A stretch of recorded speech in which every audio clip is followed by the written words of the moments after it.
disculpen, es porque tanto el audio como el video consumen ancho de banda. Para información de todos, la sesión será grabada y compartida como propiedad intelectual de CEDAL. La reunión iniciará y concluirá a las horas indicadas, por lo que estaremos concluyendo a las 12:30 horas.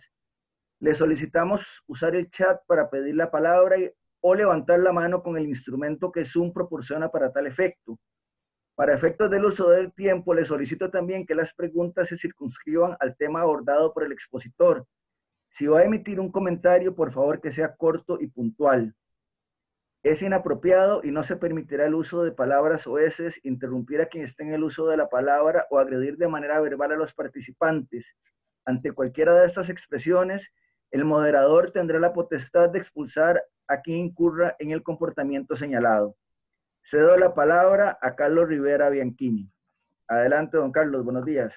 Muchas gracias, Guido. Muy amable, un placer, un gusto saludar a todos y a todas ustedes que nos acompañan en esta sexta sesión que hacemos de las jornadas de los seminarios que hemos venido planteando, producto de que CEDAL es un centro de pensamiento, de ideas, de generación de inquietudes, y hemos aprovechado estos espacios de confinamiento para poder estar conversando y discutiendo todos los sábados.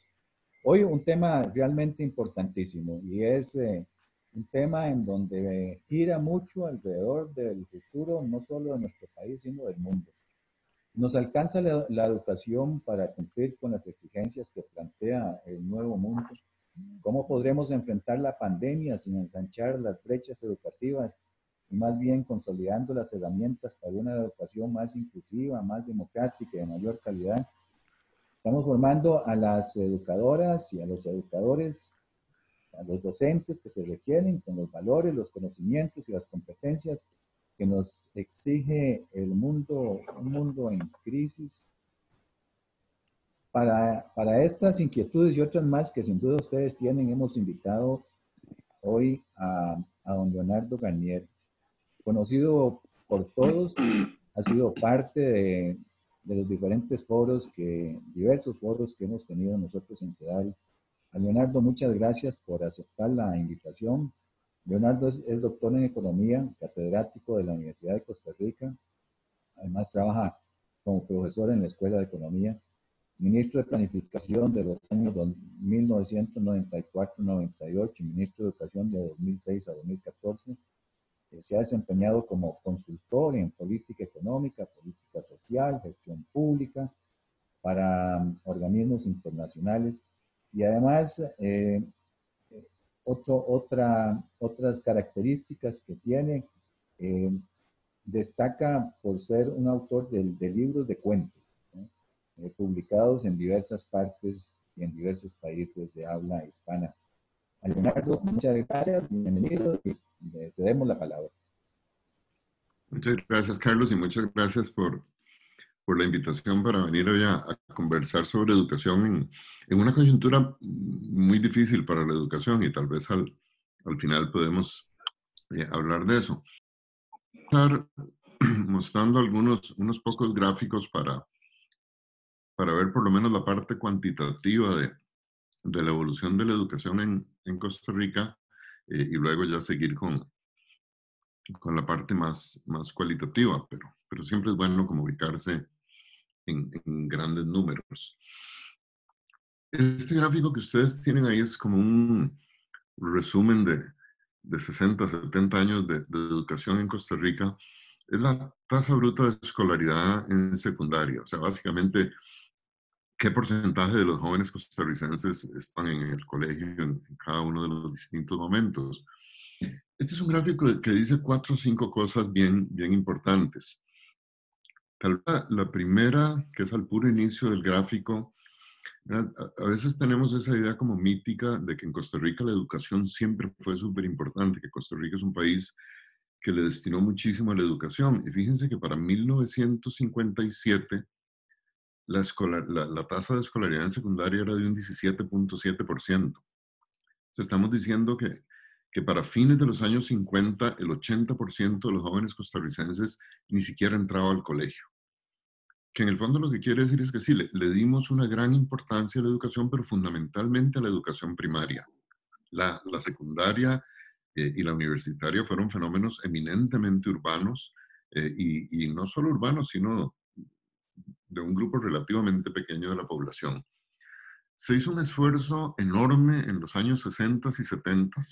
Fíjense que pasamos de menos de 20 prácticamente a un 60% de cobertura en 1980, lo cual quiere decir dos cosas distintas. Una, el esfuerzo fue extraordinario. A pasar del 20 al 60% de cobertura en 2 décadas requirió una inversión enorme en infraestructura educativa, contratación de docentes, aumento del financiamiento y de un cambio en la cultura nacional, de manera que los jóvenes después de los 11 o 12 años efectivamente fueran al colegio. Eh, y llegamos hacia a ese 60%, pero fíjense que al mismo tiempo que digo que es extraordinario el esfuerzo, una cobertura de secundaria del 60% en 1980 no es para nada alta. Y peor, ahí nos agarra la crisis de principios de los años 80 y fíjense que casi que uno habría esperado que con una crisis tan grande se estancara la cobertura en educación. Pero en Costa Rica no es que se estancó, en Costa Rica se cayó la cobertura. O sea, en cuestión de 4 o 5 años, nosotros bajamos de ese 60% a un 50%. Y si ustedes ven la forma del gráfico, prácticamente se acuesta el gráfico del 80 hasta el 2000. Y nosotros vamos a pasar esos 20 años con una cobertura que ronda el 50%. El significado de eso es brutal.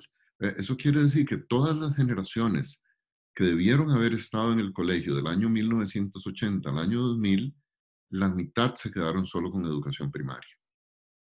¿Dónde están esas generaciones hoy? Esa es la fuerza de trabajo de la Costa Rica de hoy. Cuando nosotros nos cuestionamos, por ejemplo, por qué nos ha costado tanto bajar la pobreza por ingreso, por qué nos cuesta tanto reducir el desempleo y que la Costa Rica dinámica y productiva logre incorporar a un porcentaje mayor de la fuerza de trabajo. Bueno, la mitad de la fuerza de trabajo nuestra solo tiene educación primaria. Y eso es algo que pasó en esos 20 años. Pero cuando se habla de décadas perdidas, nosotros aquí tenemos 2 décadas perdidas en educación. Nada más imagínense cómo sería Costa Rica si la tendencia creciente que traíamos en los 60s y 70s hubiera continuado en los 80s. De ese tamaño es la pérdida que tuvimos en educación en esos 20 años.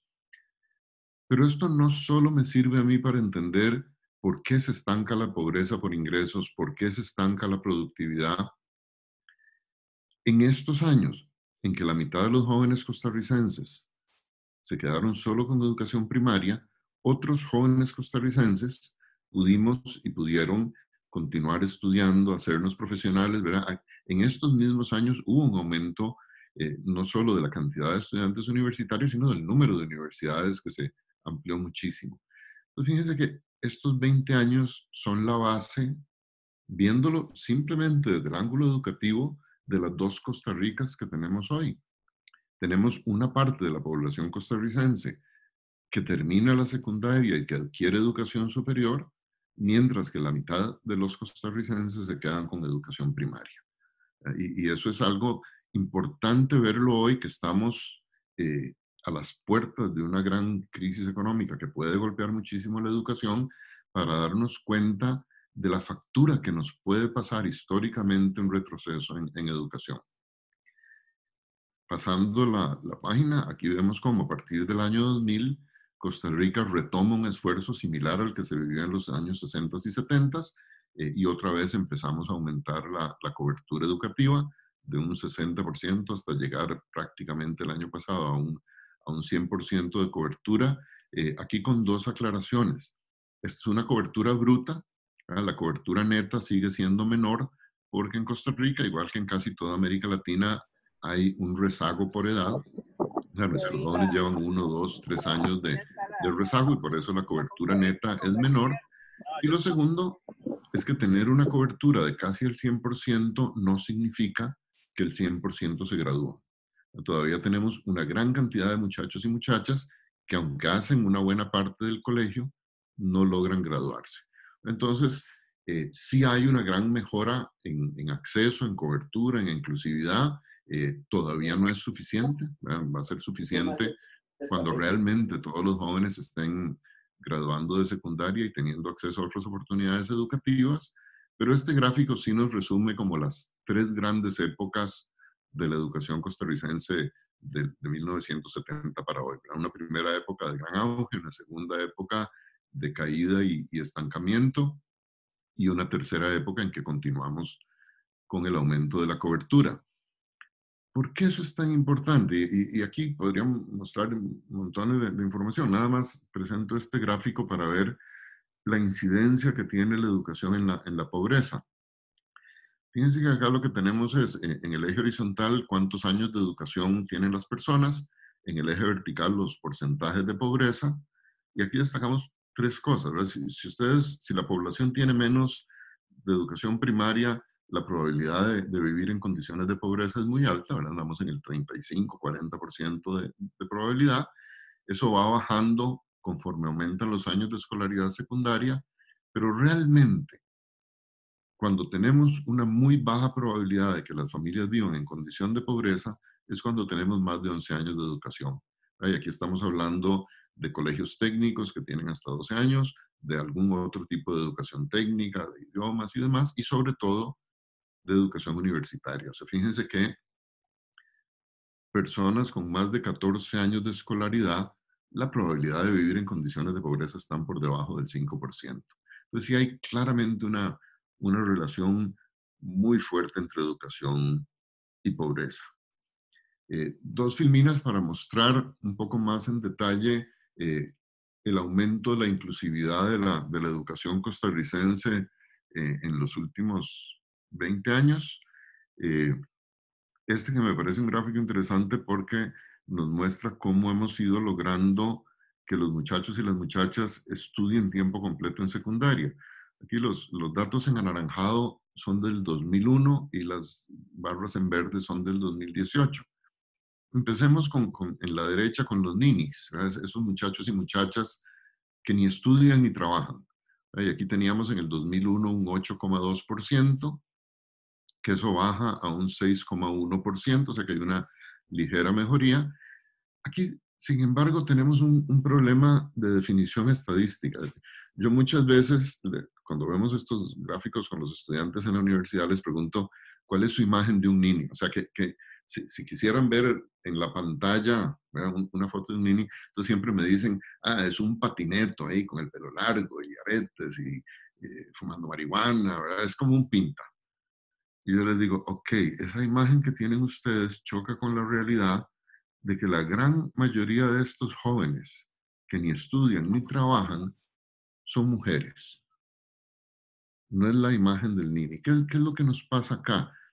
Que a pesar de toda la modernización que ha vivido Costa Rica en los últimos 60 o 70 años, sigue siendo cierto, y sobre todo en zonas rurales, que en las familias alguna muchacha es la que carga con la tarea del cuidado. Ni siquiera entran a primer grado de escuela. Yo estuve revisando las estadísticas y en Costa Rica entran más niños que niñas a primer grado. Y hay estas muchachas que son las que se van a encargar de cuidar a los hermanitos primero, de cuidar a los abuelitos después, de hacer la atención del hogar. Son, y no es un porcentaje alto, pero es un porcentaje que no debiera existir, de personas que ni tienen la oportunidad de estudiar ni tienen la oportunidad de trabajar. Por supuesto, también hay algunos hombres y que entran más en la caricatura del nini, pero aquí tenemos un tema de género que no es menor. Si nos pasamos a los jóvenes que solamente trabajaban, fíjense que en el 2001, 28% de los jóvenes costarricenses de 15 a 18 años, que es una edad en que tenían que estar en el colegio, no solo no estaban en el colegio, sino que lo que estaban era trabajando. Aquí hay una mejoría notable, ¿verdad? Pasamos del 2001 al 2018, el porcentaje de jóvenes que no estudia, sino que trabaja, baja a un 7,8%. Sigue existiendo, pero ciertamente la evolución es positiva. Y también baja a la mitad el porcentaje de jóvenes que tiene que hacer las dos cosas, estudiar y trabajar. Visto desde el ángulo positivo, en la primer par de barras, lo que tenemos es que el porcentaje de jóvenes que estudia a tiempo completo, en el 2001 eran más o menos la mitad de los jóvenes. Solo la mitad de los jóvenes estudiaban tiempo completo. 18 años después, ese 53% subió a un 81.7%. Fíjense que el cambio es enormemente significativo y la probabilidad, o sea, ¿por qué esto es tan importante? Uno, porque en sí mismo es importante que los jóvenes estén dedicados al estudio, pero además porque la probabilidad de terminar con éxito el colegio es mucho más alta si ustedes como jóvenes están dedicados solamente a ser estudiantes que si tienen que estar trabajando o peor, si ni siquiera están en el colegio y solamente están trabajando. Entonces, digamos que este gráfico lo que nos muestra efectivamente es que después de la tragedia del 80 al 2000, efectivamente en las últimas 2 décadas hemos venido avanzando no solo en cobertura, sino en que los jóvenes que estudien tiempo completo. Y tal vez lo más interesante de estos últimos 20 años fue el aumento de la inclusividad en la educación costarricense, o sea, cómo se reducen brechas de desigualdad, aunque no desaparecen. Y yo creo que aquí es muy importante que entendamos las dos cosas. Si hemos avanzado en reducir brechas de desigualdad, no hemos eliminado las brechas de desigualdad, y eso es algo que no es aceptable en un sistema educativo público. Pero veamos estas 3 brechas.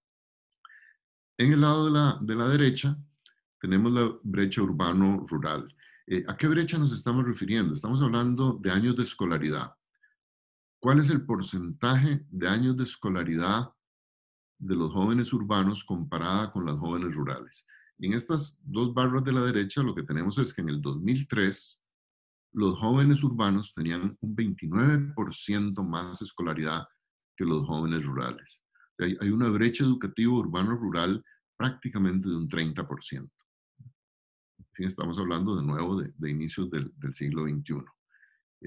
En las últimas 2 décadas esto se reduce y este es un cambio que representa muchísima la inversión rural que se ha hecho en los últimos 20 años en Costa Rica en educación. Baja la brecha de escolaridad entre jóvenes urbanos y rurales de un 29 a un 5%. Entonces, para los jóvenes en edad de estar en el colegio, efectivamente estamos bajando la brecha, pero sigue habiendo una brecha de cobertura urbano-rural. Cuando nos fijamos en la brecha y la analizamos por nivel de ingresos, fíjense que nos encontramos que en el 2003 las y los jóvenes costarricenses de familias de ingresos más altos tenían un 44% más escolaridad que los jóvenes de ingresos más bajos. Es una brecha muy alta, que de nuevo se reduce en los últimos 15 años, 15, 16 años, baja de un 44% a un 16%. Es positivo que baje, y yo creo que esa es una buena noticia, pero tenemos que seguir preocupados, porque lo que este dato nos dice es que si ustedes son jóvenes de una familia de altos ingresos, tienen un 16% más de escolaridad y por lo tanto tienen mejores oportunidades que los jóvenes de familias de menores ingresos. Y la brecha más difícil, en la que también hemos mejorado, pero que sigue siendo una brecha real en la educación costarricense, es la brecha que refleja mejor la reproducción intergeneracional de las desigualdades educativas. Y es que, por las razones más obvias del mundo, los hijos y las hijas de las familias más educadas tienen más oportunidades educativas. O sea, cuando una muchacha, un muchacho, unos chiquillos son hijos, por ejemplo, de papás que son profesionales, las oportunidades educativas de esos jóvenes, de esos niños, van a ser mayores que las oportunidades educativas de chiquillos y chiquillas o de muchachos que tienen papás que lo único que tienen es sexto grado. Y ahí no hace falta hacer análisis económicos muy sofisticados, pero fíjense, el dato es brutal. En el 2003, los hijos y las hijas de familias más educadas tenían una escolaridad que era un 68% más alta que la escolaridad de los hijos y las hijas de las familias de menor educación. Aquí lo que estamos diciendo es que el sistema educativo reproduce las desigualdades. Esta es una brecha que de nuevo se reduce muchísimo, baja de un 68 a un 21%, pero sigue existiendo, ¿verdad? Seguimos diciendo que los hijos de las familias más educadas tienen una escolaridad 21% más alto que los hijos de las familias menos educadas. Un sistema de educación pública tiene que eliminar estas brechas. Y entonces el dato positivo es que efectivamente las brechas se vienen reduciendo. La llamada de atención es que las brechas siguen estando ahí. Finalmente, un par de referencias. Yo les decía antes que la pobreza por ingreso no ha bajado en Costa Rica. Y efectivamente, cuando estudiamos la pobreza entendida como el porcentaje de hogares cuyos ingresos están por debajo de la línea de pobreza, básicamente hemos estado por 20 o 25 años en un 20% de pobreza.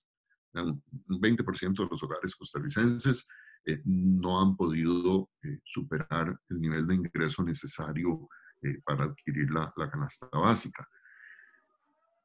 Esa es una versión de la pobreza que se centra en la capacidad de consumo que le da el ingreso a las familias, pero no captura el acceso a satisfacción de necesidades básicas que vengan sobre todo de la inversión social, de acceso a vivienda, de acceso a salud, de acceso a educación, digamos, de todos los bienes y servicios que produce la inversión pública. A veces escuchamos a algunas personas proponer recortar la inversión social del gobierno con un argumento falaz, que es decir, ¿para qué sirve tanta inversión pública en lo social si la pobreza no cambia? Así, si tenemos 30 años o 20 años de tener la pobreza en 20% y el gobierno está haciendo una gran inversión social, esa es la prueba de que la inversión social no sirve, cortemos el gasto social. Bueno, los datos dicen exactamente lo contrario. ¿No? Desde que se empezó a analizar la pobreza con el criterio de un índice multidimensional de la pobreza, que digamos es la versión sofisticada de algo que antes llamábamos el análisis de necesidades básicas insatisfechas. Aquí la gente del PNUD junto con la Universidad de Oxford desarrollaron una metodología para transformar esas necesidades básicas insatisfechas en un índice de pobreza. En Costa Rica eso se empezó a aplicar más o menos desde 2010, digamos, se aplicó en 2015, se hizo una lectura hacia atrás, y hay un par de economistas costarricenses, Andrés Fernández y Roberto del Valle, que hicieron la extrapolación de esta metodología para poder ver cómo había evolucionado la pobreza multidimensional de Costa Rica más o menos desde el 2005. Aquí lo que podemos ver es que ese índice de pobreza multidimensional, que es un índice más exigente, digámoslo así, que el de canasta básica, porque incluye muchas más necesidades, pero que sí es sensible a cuando estas necesidades se satisfacen, aunque no sea vía ingreso.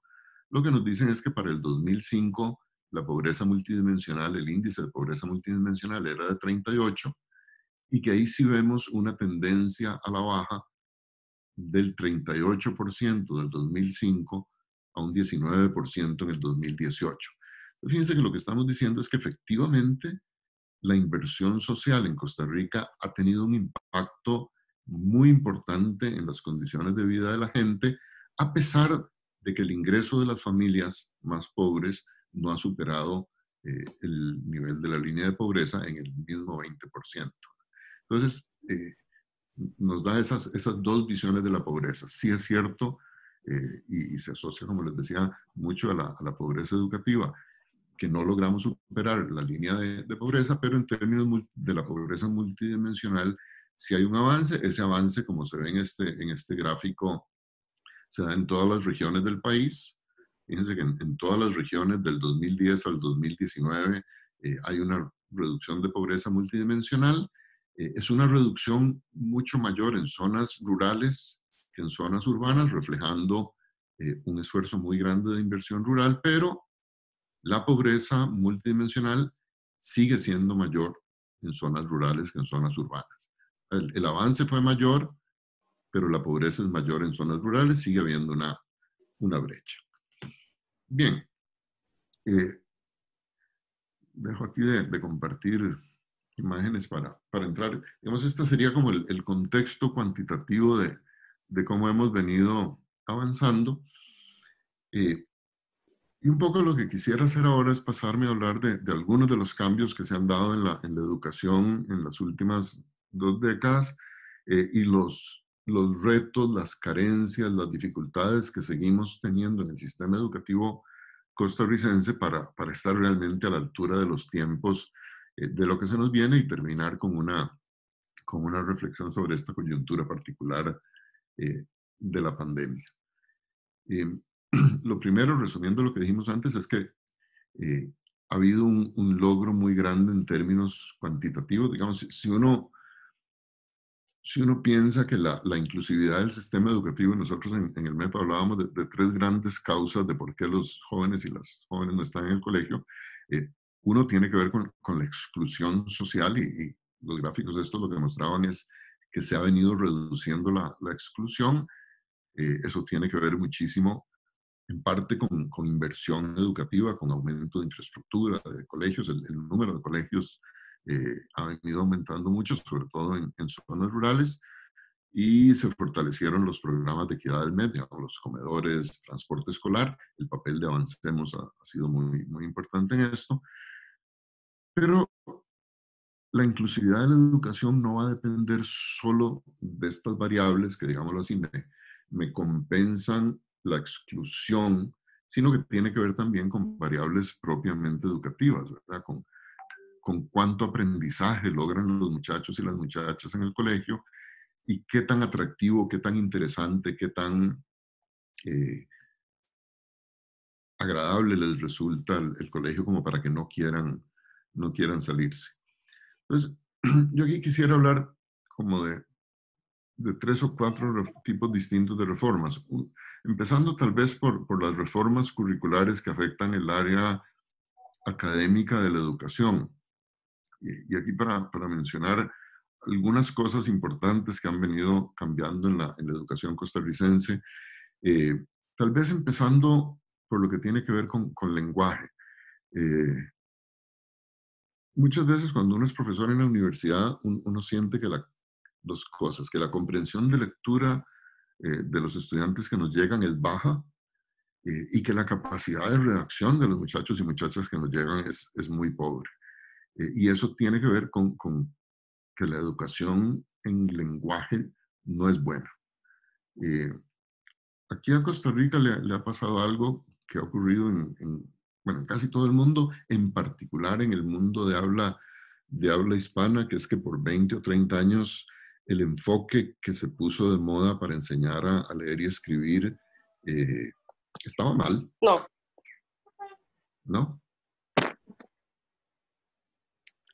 Eh, las investigaciones más recientes, digamos, de las últimas 2 décadas, lo que han mostrado es que había que modificar esta forma de enseñar a leer y escribir, y en Costa Rica, afortunadamente, digamos, las reformas que se han hecho, tanto en primaria como en secundaria, me parece que van en una buena dirección para recuperar la forma en que debe aprenderse lectoescritura, partiendo de la conciencia fonológica, desarrollando la fluidez lectora para lograr finalmente tener una comprensión de lectura. O sea, es un enfoque comunicativo del lenguaje.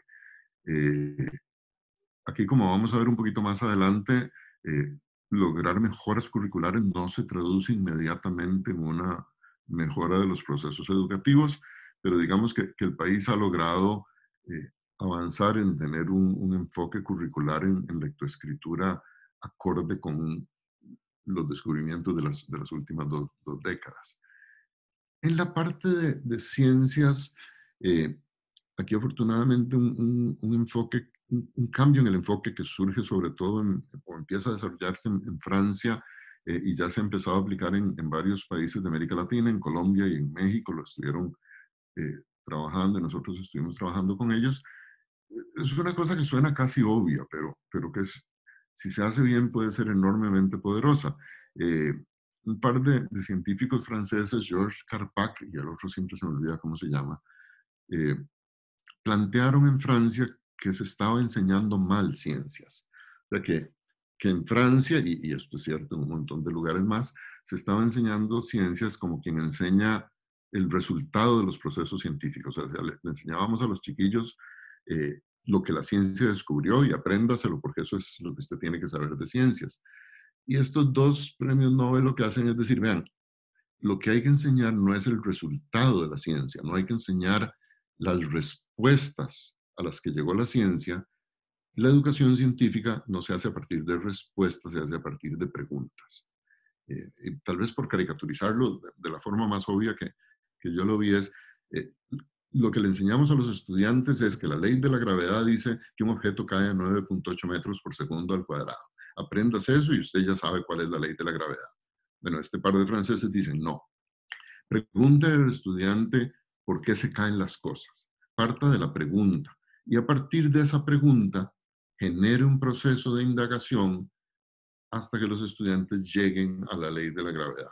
Si usted parte de la pregunta hasta llegar a la respuesta, le van a pasar dos cosas. Uno, se le va a olvidar mucho menos lo que aprendió porque el proceso de aprendizaje es más sólido, pero además, lo importante no es que usted se sepa la ley de la gravedad, lo importante es que usted aprenda a indagar o a pensar científicamente.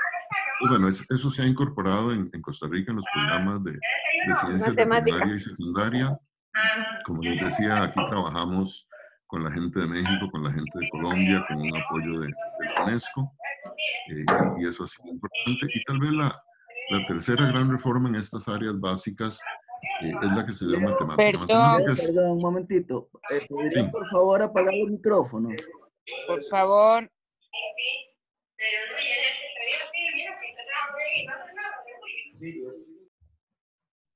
Listo.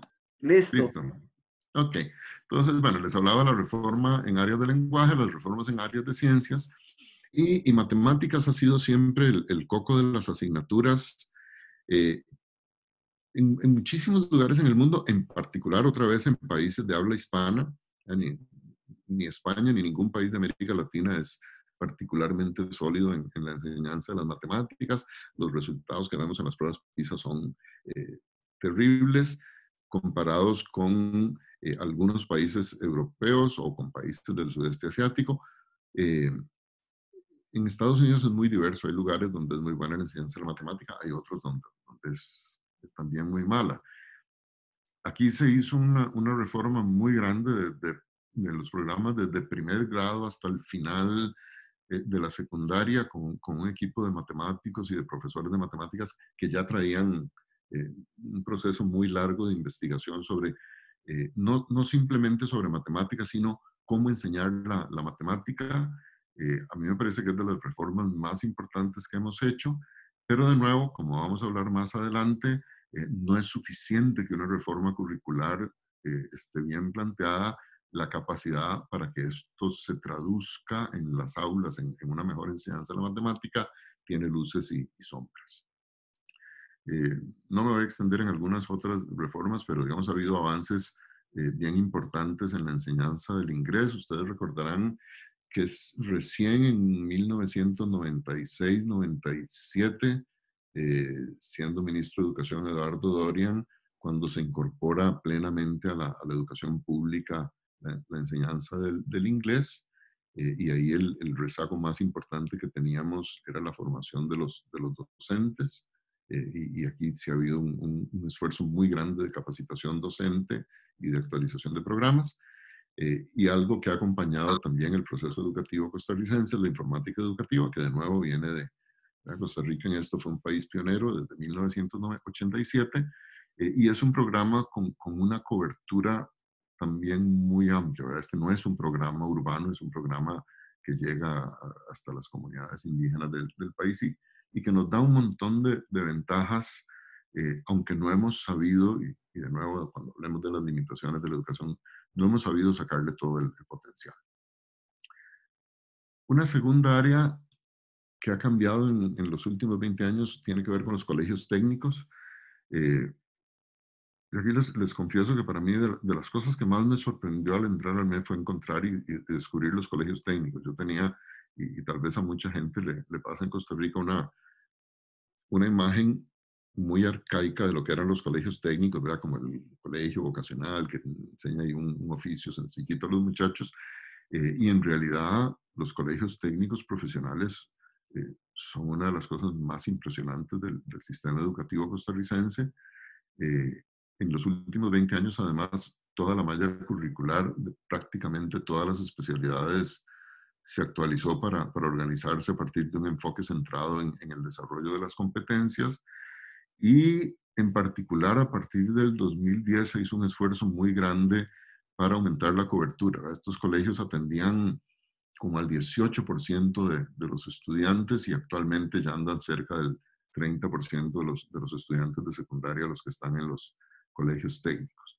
Entonces, digamos que en eso que les he hablado hasta ahora tiene que ver con reformas en lo que uno podría llamar una formación o para la academia o para el trabajo.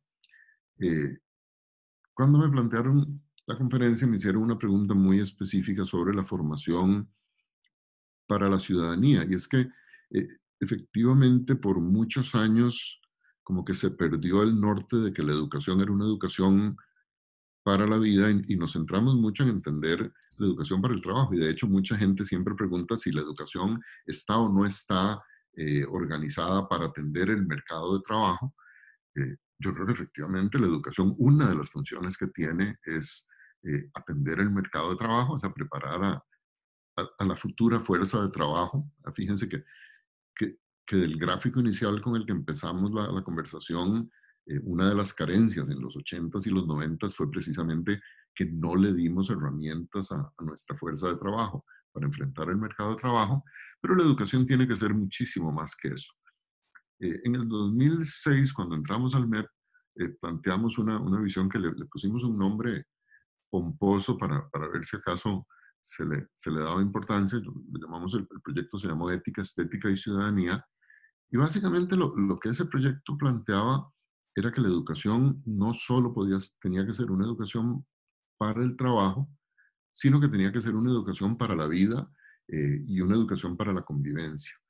Eh, Se han hecho reformas muy importantes en todo lo que tiene que ver con la educación artística en el MEP, con la reforma en los programas de música, en los programas de artes.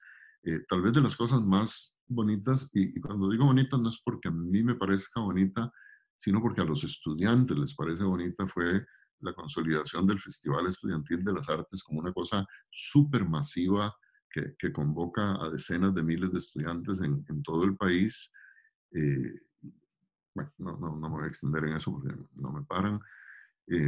Pues digamos que ahí hubo una primera reforma que, fíjense, que en parte es aprender a disfrutar de estas actividades, pero que además tiene un componente, para hablar de nuevo como economista, muy importante vinculado al desarrollo de la creatividad, ¿verdad? No siempre en la parte más académica se desarrollan de manera suficiente las destrezas creativas de los estudiantes, y las artes pueden jugar un papel mucho más importante acá. En términos de ciudadanía, habían pasado varias cosas en el MEP. En el periodo que yo estuve, impulsamos una reforma que a mí me gusta mucho de la educación cívica, y eso se continuó en el periodo siguiente con la política educativa que se llama precisamente Educar para una nueva ciudadanía. Eh, ¿Cuál es el cambio, digamos, en educación cívica? Eh, Cuando nosotros revisamos los programas que estaban vigentes en 2006, y no solo los programas, sino la forma en que se daba educación cívica, era la cosa más aburrida del mundo. Era como una extensión de estudios sociales, que también era muy aburrido, eh, memorizando fechas, cuándo se aprobó la Constitución, qué dice el artículo 21 de la Constitución, qué dice el Código de Trabajo. Era terriblemente aburrido, memorístico, inútil, pero además lo que encontramos es que en la práctica ni siquiera se estaba viendo eso en clase, que cívica era básicamente la hora, como la daba el mismo profesor de sociales, era la hora comodín que tenía el profesor de sociales para terminar de ver la materia de sociales. Entonces era como una cosa realmente poco útil. Eso se transformó, y de hecho fue una de las primeras reformas curriculares que hicimos. Y yo creo que la reforma tiene importancia en dos sentidos distintos: en los contenidos y en la metodología. básicamente se convirtió en un curso para que los estudiantes desarrollen destrezas y competencias ciudadanas. O sea, ¿qué significa ser un buen ciudadano, una buena ciudadana en el mundo de hoy? Y entonces no se organizó con base en conocimientos fijos que estuvieran establecidos en el programa, sino con una serie de proyectos donde los estudiantes tienen que indagar, tienen que investigar, y fíjense que aquí empata con la metodología de lo que se hacía en ciencias naturales, más solo que aplicado aquí al campo social.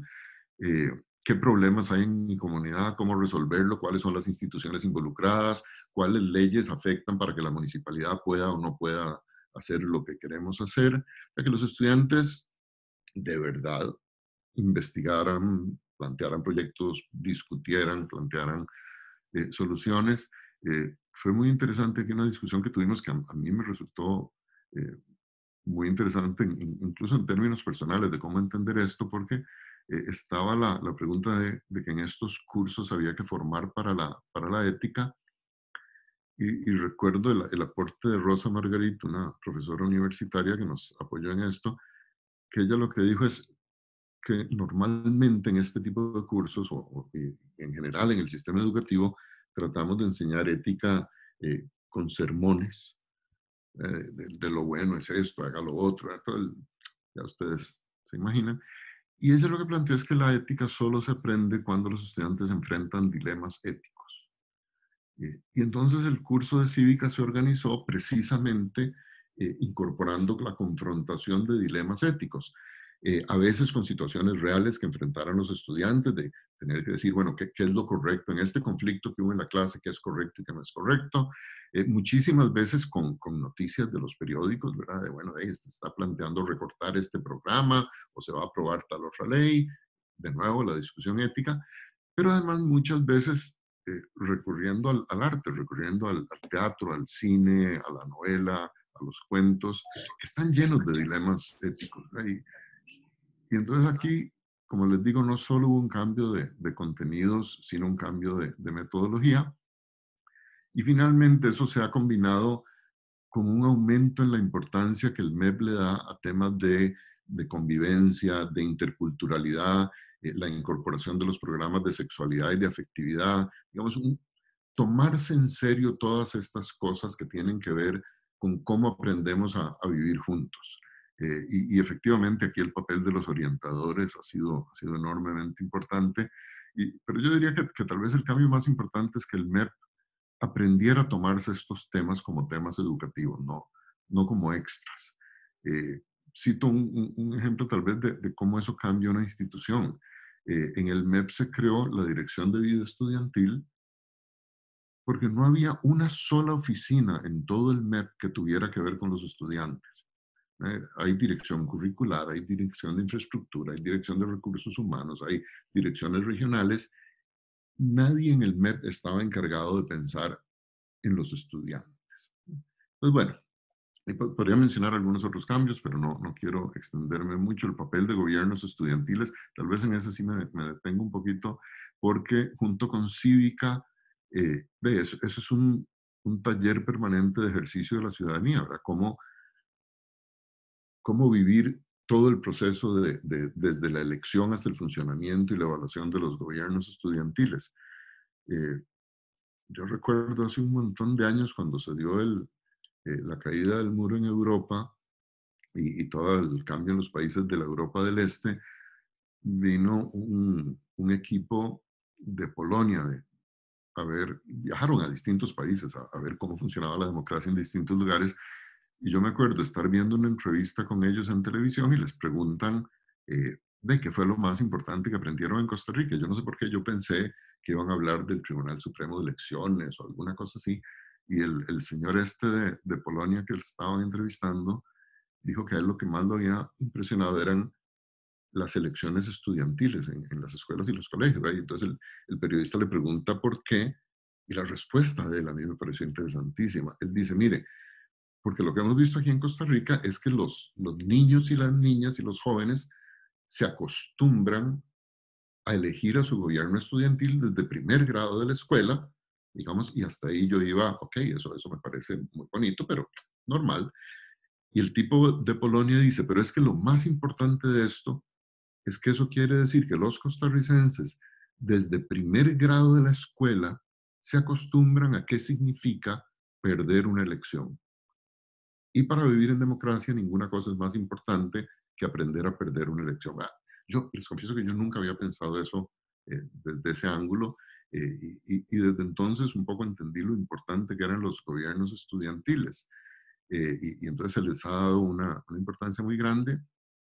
Yo recuerdo con mucho cariño una reforma que hicimos que en estos tiempos puede valer la pena recordar, y es que la regla que había en Costa Rica para la elección de gobiernos estudiantiles es que el requisito para estar en un gobierno estudiantil es ser un estudiante costarricense. Entonces, si ustedes son un estudiante extranjero en Costa Rica, no podían ser parte del gobierno estudiantil. Y nosotros ahí lo que dijimos es, no, mire, el criterio de ciudadanía en un colegio no es la nacionalidad del estudiante, es ser un estudiante regular de ese colegio. Entonces eso se cambió y cualquier estudiante extranjero podía ser presidente o secretario, lo que fuera del gobierno estudiantil. Y lo menciono por la coyuntura en que vivimos hoy y porque en aquel momento yo tuve un enfrentamiento un poco, a mí me hizo gracia, pero no era tan simpático, en la zona norte del país, con unos padres de familia quejándose porque la mitad del gobierno estudiantil del colegio estaba formada por estudiantes nicaragüenses. Y yo le dije, es que la mitad de los estudiantes de este colegio son nicaragüenses. ¿Cuál es el...?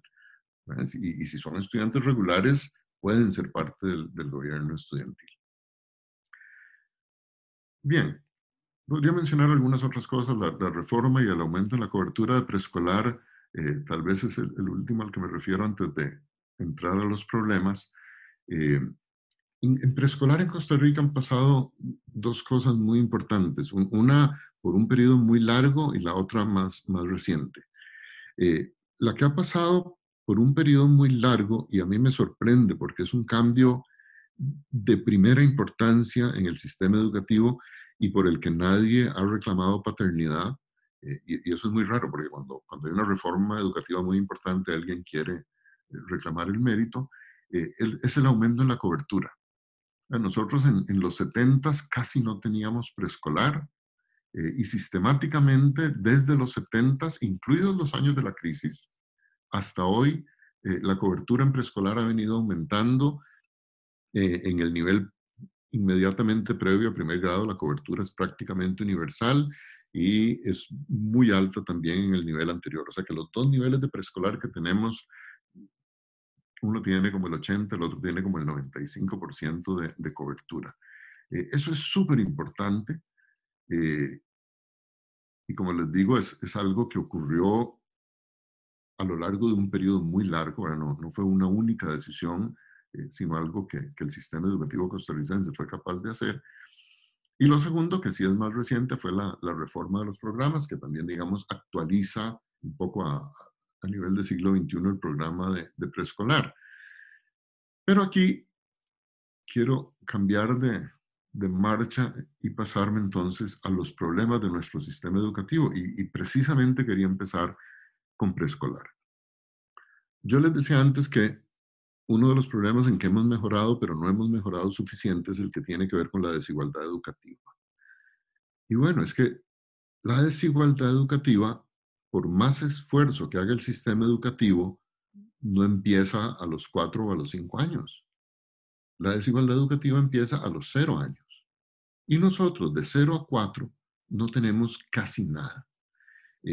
A mí me parece que el planteamiento de Laura Chinchilla de crear la red de cuidado es fundamental, ¿no? O sea, establecer un sistema para que nosotros podamos atender, y fíjense, los ECUDIs además no se llaman simplemente centros de cuidado, es de cuidado y desarrollo infantil. O sea, realmente poder lograr que los hijos de esa mitad más pobre y menos educada de los hogares costarricenses, que sus hijos tengan acceso a cuidado y desarrollo infantil desde los 0 años, es lo único que realmente nos permitiría cerrar las brechas educativas en Costa Rica. Y no lo estamos haciendo. O sea, la red de cuidado empezó, se logró aprobar la ley de la red de cuidado y no ha crecido. No tiene la cobertura a la que debiera aspirar, no tiene el financiamiento al que debiera aspirar. O sea, no tenemos realmente un programa masivo de cuidado y desarrollo infantil sin el cual las desigualdades educativas, ya cuando los chiquillos entran a preescolar, ya hay una diferencia. Fíjense que uno de los predictores más fuertes del aprendizaje de la lectoescritura es el desarrollo previo del vocabulario en los niños. Y bueno, hay niños que llegan a los 4 años a preescolar con un vocabulario relativamente amplio, porque es lo que oyen en su casa, porque bueno, todo el ambiente es mucho más estimulante, y hay otros chiquillos que llegan casi sin vocabulario, y eso les va a marcar el futuro. Entonces aquí, digamos, una de las primeras cosas que yo quisiera plantear como carencia de nuestro sistema educativo es justamente esa, la carencia de una educación inclusiva de 0 a 4 años, que realmente sea la base de la eliminación de las desigualdades.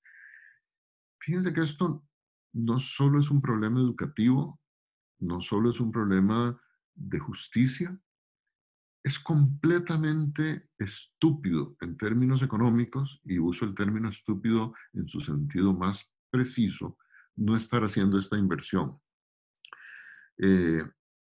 Dos personajes, George Sakaropoulos y Harry Patriños del Banco Mundial, del Departamento de Educación del Banco Mundial, tienen décadas de estar haciendo estudios econométricos en todo el mundo, y los resultados, incluso de los del estudios del año pasado, que son los más recientes, lo que dicen es que no hay ninguna inversión. Y fíjense que no estoy hablando de ninguna inversión educativa, estoy diciendo no hay ninguna inversión que tenga un impacto más grande en el crecimiento del PIB que la inversión en los primeros 4 años de vida. O sea que lo que nosotros invirtamos hoy en 0 a 4 aumenta más el PIB dentro de 20 años que el tren, que las carreteras, que los puertos, que la educación secundaria, que la educación universitaria, que cualquier otra cosa que ustedes hagan. Tenemos por lo menos 20 años de saber esto. Entonces, fíjense que tenemos la información económica, tenemos la información social, tenemos la información educativa, y seguimos sin crear un sistema que le dé acceso a la educación preescolar, digamos de 0 a 4, a la mitad de los niños de este país. Yo creo que cuando uno se topa con cosas tan absurdas, uno debiera preguntarse por qué. O sea, ¿por qué no logramos hacer esto? Yo tengo una respuesta, es una respuesta que me hace sentir mal, y por eso mismo la comparto, porque cuando uno comparte las cosas que lo hacen sentir mal, por lo menos más gente se va a sentir mal. A mí me parece, porque fíjense que lo que estamos hablando, y era un poco en los términos en que yo exponía antes, es que tenemos dos Costa Ricas. La Costa Rica de quienes hemos logrado ir más allá de la educación secundaria, y la Costa Rica de los que se quedaron con primaria. Bueno, a mí me parece que cuando hablamos de quienes toman decisiones en Costa Rica, estamos hablando de quienes tomamos decisiones en Costa Rica. En general, somos personas que pertenecemos a la parte más educada del país. Y cuando yo me pregunto por qué no hemos decidido financiar y montar una educación de 0 a 4 años para los niños de la mitad más pobre y menos educada de las familias, la respuesta es porque no nos importa.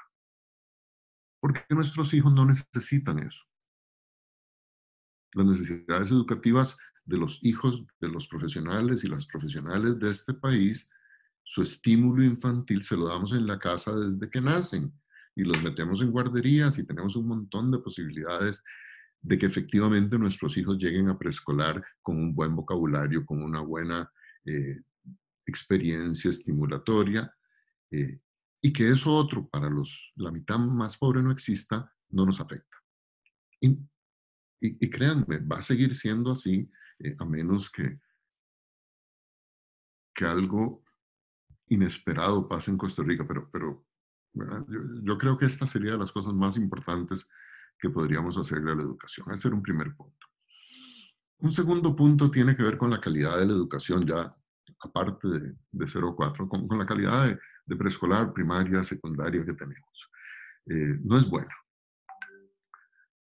Todavía, a ver, podríamos decir que es buena en términos latinoamericanos. Si vemos los resultados de las pruebas YESE, que es la del Laboratorio Latinoamericano de la Calidad Educativa, efectivamente Costa Rica sale junto con Uruguay, Chile, Argentina entre los mejores de América Latina. Si vemos los resultados de las pruebas PISA, exactamente igual, Costa Rica junto con Uruguay, Chile, Argentina se ha venido cayendo en las pruebas PISA, pero digamos que Uruguay, Chile y Costa Rica salen en las pruebas PISA entre los mejores de América, como los mejores de América Latina, pero América Latina sale como de lo peor del mundo en pruebas de las que hace pruebas PISA. Y los resultados de esas pruebas lo que nos muestran es que a los 15 años un joven costarricense no tiene las competencias que se supone que debiera tener una persona de 15 años. Esta es una evaluación que no evalúa todas las cosas que da la educación, ¿verdad? Y conozco las críticas a las pruebas PISA, pero para las destrezas matemáticas, de pensamiento científico y de dominio del lenguaje, créanme, las pruebas son muy buenas. Y lo que dicen es que en esas tres áreas nuestros estudiantes están lejos del mínimo.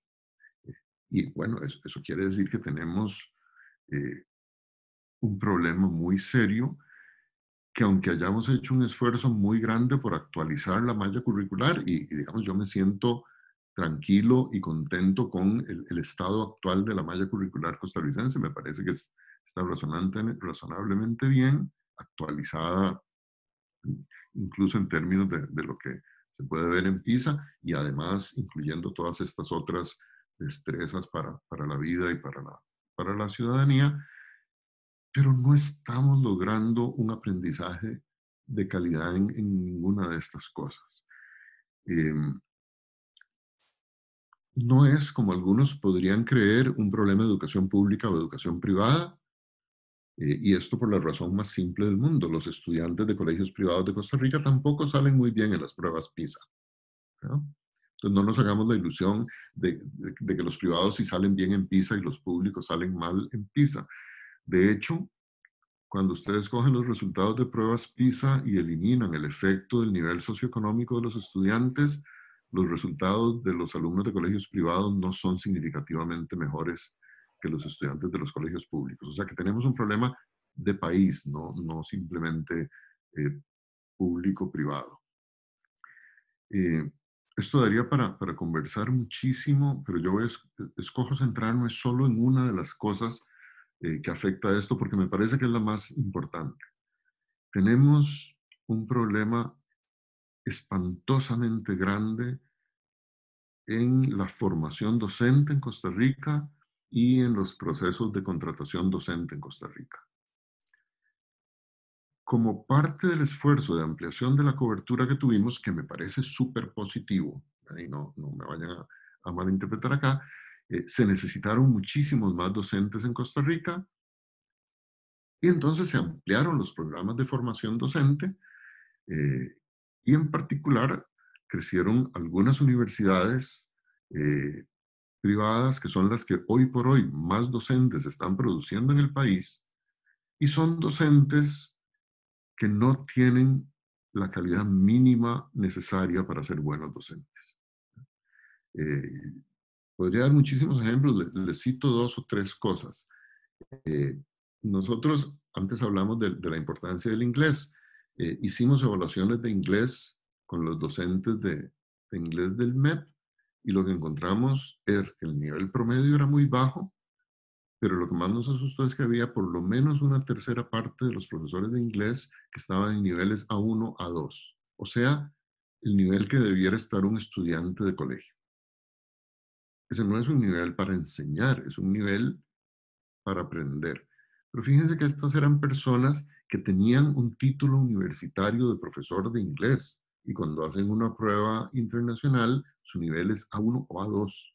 No pueden ni hablar inglés. Y esos eran nuestros profesores de inglés. Pues bueno, ahí en el caso de inglés ha habido un proceso que creo yo ha tenido un resultado positivo, porque se ha reflejado en las pruebas, digamos, de una capacitación muy intensiva a los profesores de inglés. Pero perdonen, al MEP no le toca enseñarle inglés a los profesores de inglés. Eso le toca a las universidades. En matemática nos pasó lo mismo. Se hicieron exámenes de matemática hechos con preguntas de bachillerato a profesores de secundaria de matemáticas, y una tercera parte de los profesores de matemáticas se quedaron en los exámenes de matemáticas. Ese día yo entendí por qué una tercera parte de los estudiantes nuestros se quedan en bachillerato en matemática. Y sus profesores también. Y cuando hicimos los cruces, efectivamente lo que vimos es que la mayor parte de los profesores que salen peor en las evaluaciones vienen de las peores universidades. Entonces, fíjense que esto tiene que ver, uno, con la calidad de las universidades, dos, con las reglas y las normas jurídicas que rigen la contratación de docentes del MEP. El MEP no puede decidir contratar estudiantes, contratar docentes que vengan de unas universidades y no de otras. Eso es ilegal en el sector público. Usted tiene que ver los títulos, y, ¿verdad? Se logró, por lo menos en el caso de inglés, poner una prueba de dominio del idioma.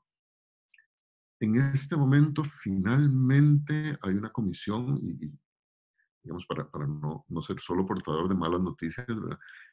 Hay una comisión en este momento conformada por el MEP, por el CONARE, por CONESUB, por UNIRE, por el Estado de la Educación, por el COLIPRO, Colegio de Profesionales, y por los gremios del MEP, que está buscando construir un marco de cualificaciones de qué es lo que tiene que saber un docente, para que las universidades tengan que cumplir con eso, pero además con participación del servicio civil para poder desarrollar pruebas de idoneidad para que el MEP, a la hora de contratar a sus docentes, no solo le pida los títulos, sino que les pueda hacer pruebas en que usted tiene un título de profesor de matemática, no pasó la prueba, el MEP no lo contrata.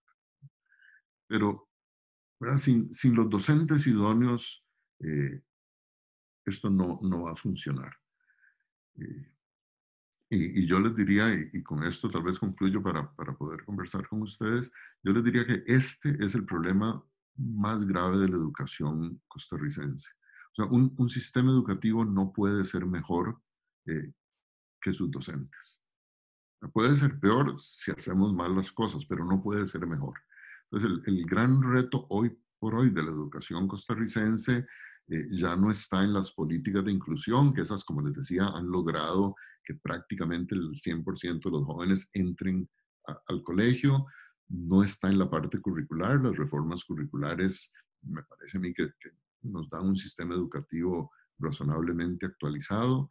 Incluso la visión de la educación, me parece que el enfoque de aprendizajes es bastante razonable, pero en este momento el cuello que tenemos nosotros es que los procesos de formación docente y las normas con las que nuestro sistema educativo puede contratar y evaluar a sus docentes no son las adecuadas, pero bueno, tal vez yo me detengo aquí para que podamos conversar un poco más. Bien, tengo, Leo, unas preguntas que han planteado algunas de los participantes.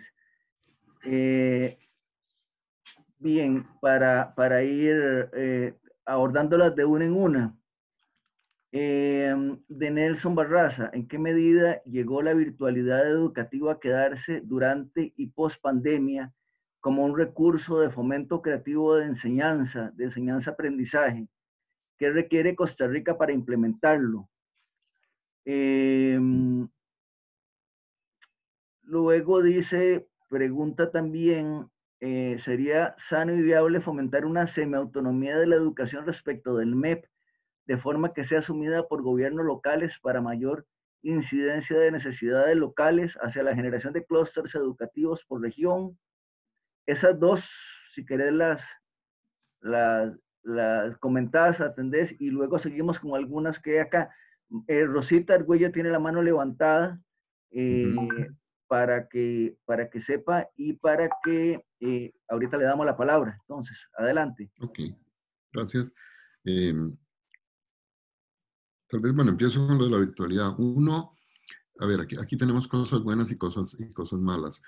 Como les decía, Costa Rica ha hecho un esfuerzo muy grande por el desarrollo de la informática educativa desde los años 80, cuando Francisco Antonio Pacheco impulsó la creación del PRONI, el Programa Nacional de Informática Educativa, la creación de la Omar Dengo. Y aquí la ventaja es que Costa Rica ha sido un país pionero y hemos aprendido mucho sobre enseñanza informática. Entonces, digamos que tenemos un acumulado que es muy positivo, una cobertura muy amplia del programa en casi todas las regiones del país. No llega a ser universal, pero digamos, no, la discriminación no es por sectores altos y sectores bajos. Dos problemas que no hemos resuelto. Uno que es un poco más educativo, y es que el programa de informática educativa, que es enormemente potente y tiene resultados muy buenos en todo lo que tiene que ver propiamente con la informática, ¿verdad? Y con aprender a programar y el desarrollo de una mentalidad creativa en los estudiantes, el dominio de las computadoras. Pero algo que se nos quedó atrás era el impacto de la informática en la enseñanza del resto del currículum. ¿Cuánto lo usamos en ciencias? ¿Cuánto lo usamos en matemáticas? ¿Cuánto lo usamos en arte? Esa parte se ha quedado rezagada. Digamos, el empate de esas dos cosas no ha sido lo fuerte que podría ser. Eso ha empezado a mejorar. Por citar de nuevo el ejemplo, en los programas de matemáticas actuales se supone que una parte es precisamente usar estas tecnologías. Por ejemplo, solo imagínense lo que puede ser aprender geometría precisamente con software y no con una pizarra de 2 dimensiones. Pero tal vez aquí el problema más grande que hemos tenido es que por más que el MEP ha avanzado en el uso de las tecnologías de la información, y el avance ha sido muy grande. Yo recuerdo cuando yo llegué al MEP, una estadística que a mí me paró los pelos, es que el porcentaje de docentes que usaba correo electrónico era el 10%. Y uno dice, o sea, no puede ser. Y correo electrónico es como lo más básico de lo más básico. Bueno, hoy el MEP es un ministerio mucho más informatizado, la gente usa más la tecnología, pero la conectividad es un reto espantoso. O sea, la conectividad que tenemos en escuelas y colegios es muy baja, y aquí todo el marco institucional ha conspirado contra el MEP.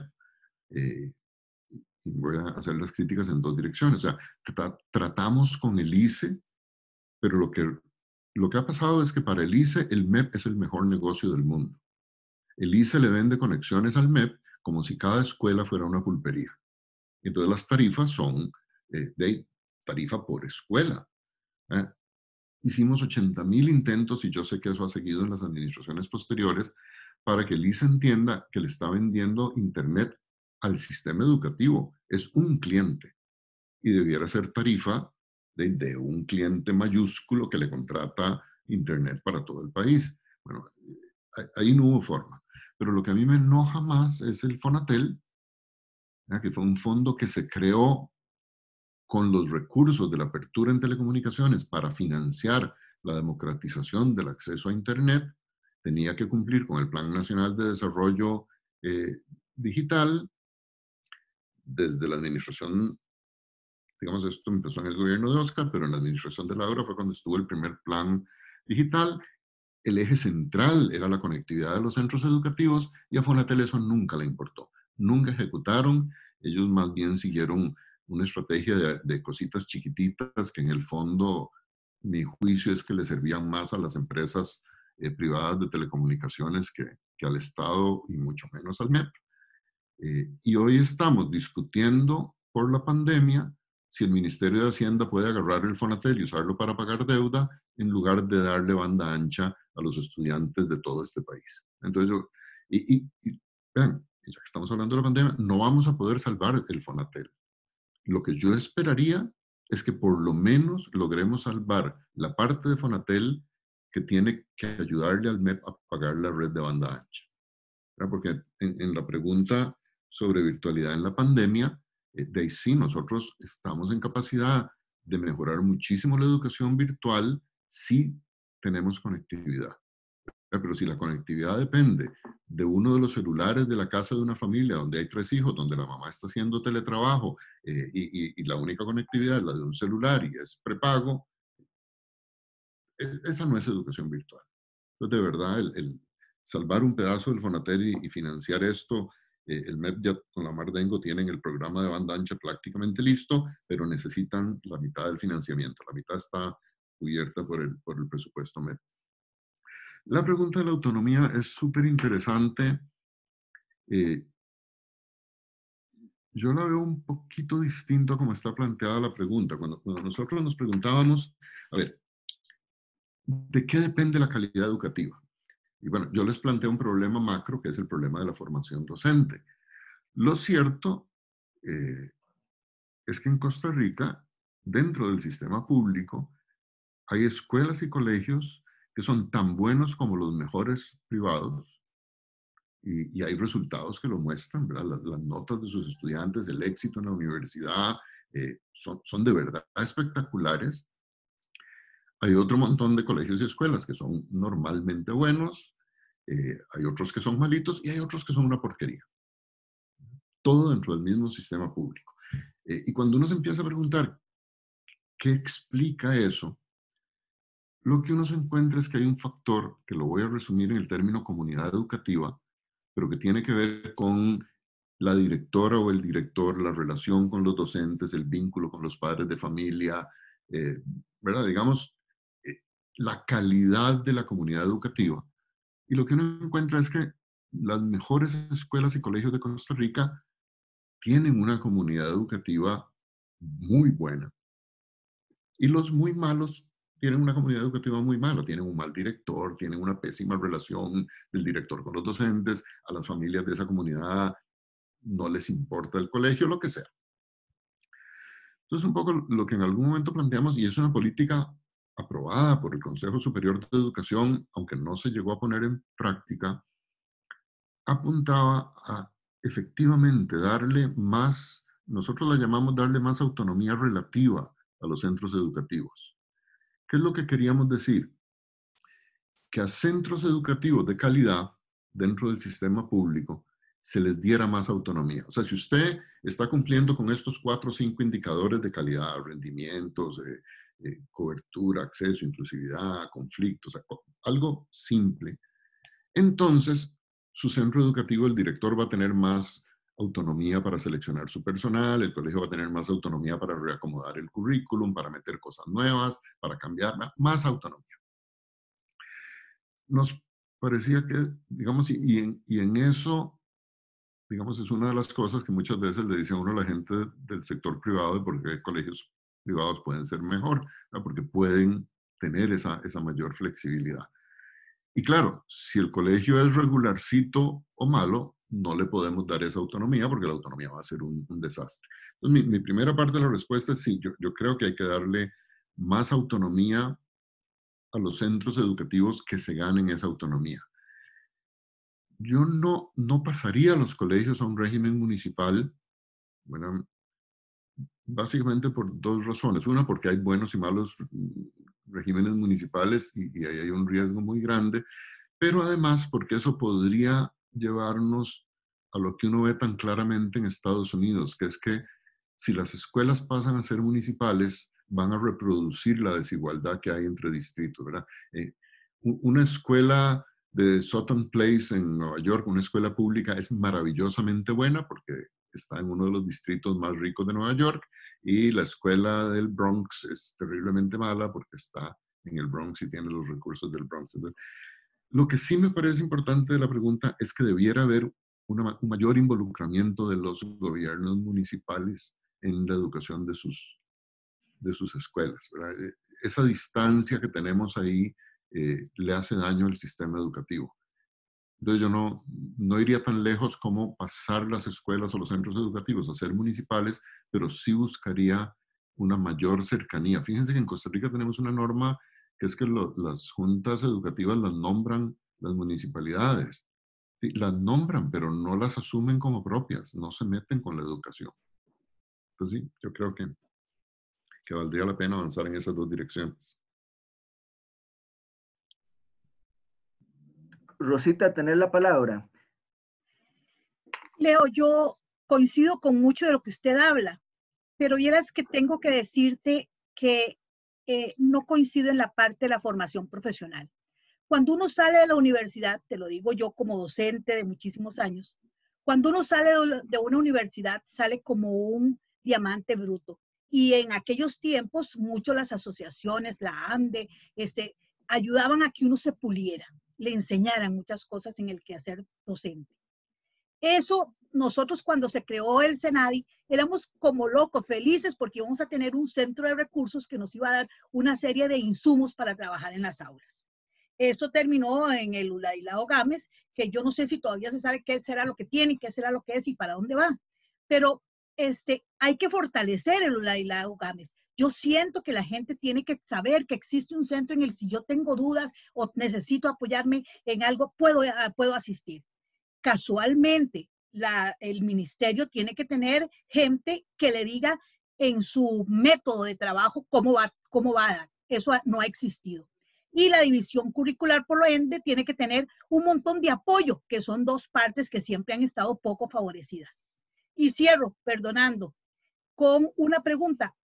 Nuestro ministerio es el único al que llegan ministros que a veces ni conocen el Ministerio de Educación y no afines a los docentes. Entonces yo pienso que así como se le piden todos esos requisitos que se le piden a los docentes y que usted quiere que tengan los docentes, me parece que también deben de tenerlo los ministros y viceministros, porque nos han llegado gente muy buenos en la teoría, en la academia, como se dice, pero muy malos en la práctica.